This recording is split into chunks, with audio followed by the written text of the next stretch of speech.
And the sons of Israel journeyed, and encamped in the plains of Moab beyond the Jordan at Jericho. And Balak the son of Zippor saw all that Israel had done to the Amorites. And Moab was very afraid of the people, because they were many. And Moab was distressed because of the sons of Israel. And Moab said to the elders of Midian, Now this multitude will lick up all that is round about us, as the ox licks up the grass of the field. And Balak the son of Zippor was king of Moab at that time. And he sent messengers to Balaam the son of Beor, to Pethor, which is by the river, to the land of the sons of Almav, to call him, saying, Look, there is a people come out from Egypt. See, they cover the face of the earth, and they dwell across from me. Come now, therefore, I pray you, curse this people for me, for they are too mighty for me. Perhaps I will prevail, that we may strike them, and that I may drive them out of the land. For I know that he whom you bless is blessed, and he whom you curse is cursed. And the elders of Moab and the elders of Midian departed with the rewards of fortune-telling in their hand. And they came to Balaam, and spoke to him the words of Balak. And he said to them, Lodge here this night, and I will bring you word again, as Yahweh will speak to me. And the princes of Moab remained with Balaam.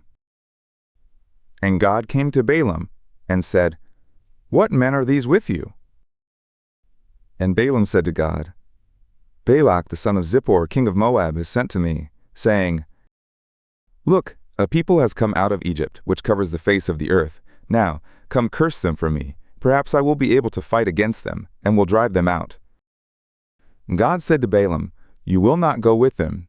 You will not curse the people, for they are blessed.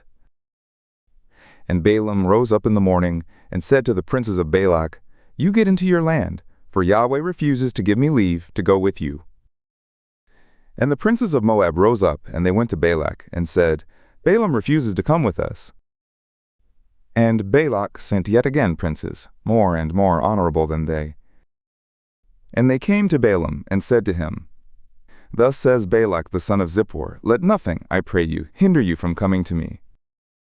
For I will promote you to very great honor, and whatever you say to me I will do. Come therefore, I pray you, curse this people for me. And Balaam answered and said to the slaves of Balak, If Balak would give me his house full of silver and gold, I can't go beyond the mouth of Yahweh my God, to do less or more. Now therefore I pray you, you also tarry here this night, that I may know what Yahweh will speak to me more.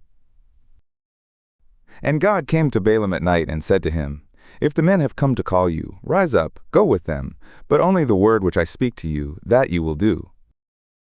And Balaam rose up in the morning and saddled his donkey, and went with the princes of Moab.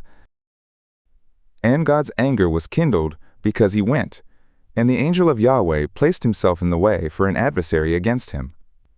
Now he was riding on his donkey, and his 2 attendants were with him. And the donkey saw the angel of Yahweh standing in the way, with his sword drawn in his hand. And the donkey turned aside out of the way, and went into the field, and Balaam struck the donkey, to turn her into the way. Then the angel of Yahweh stood in a narrow path between the vineyards, a wall being on this side, and a wall on that side.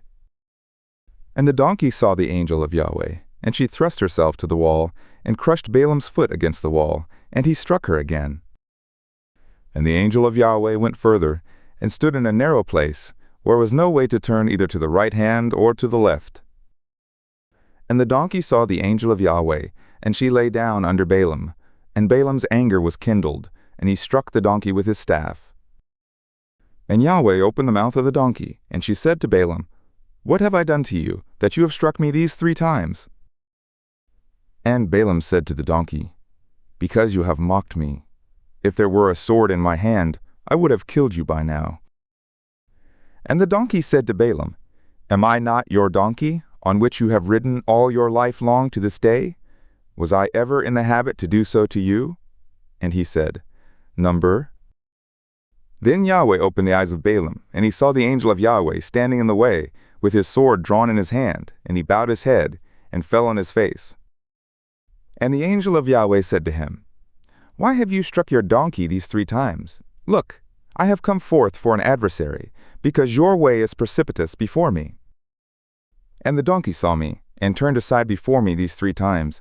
Unless she had turned aside from me, surely I would have even killed you by now and saved her alive." And Balaam said to the angel of Yahweh, "I have sinned, for I didn't know that you stood in the way against me. Now therefore, if it displease you, I will get myself back again." And the angel of Yahweh said to Balaam, "Go with the men, but only the word that I will speak to you, that you will speak." So Balaam went with the princes of Balak. And when Balak heard that Balaam came, he went out to meet him to Ar of Moab, which is on the border of the Arnon, which is in the utmost part of the border.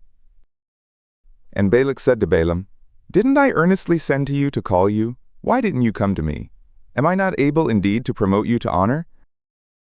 And Balaam said to Balak, "Look, I have come to you. Do I now have any power at all to speak anything? The word that God puts in my mouth, that I will speak." And Balaam went with Balak, and they came to Kiriath-Huzoth. And Balak sacrificed oxen and sheep, and sent to Balaam and to the princes who were with him. And it came to pass in the morning that Balak took Balaam, and brought him up into the high places of Baal, and he saw from there the utmost part of the people,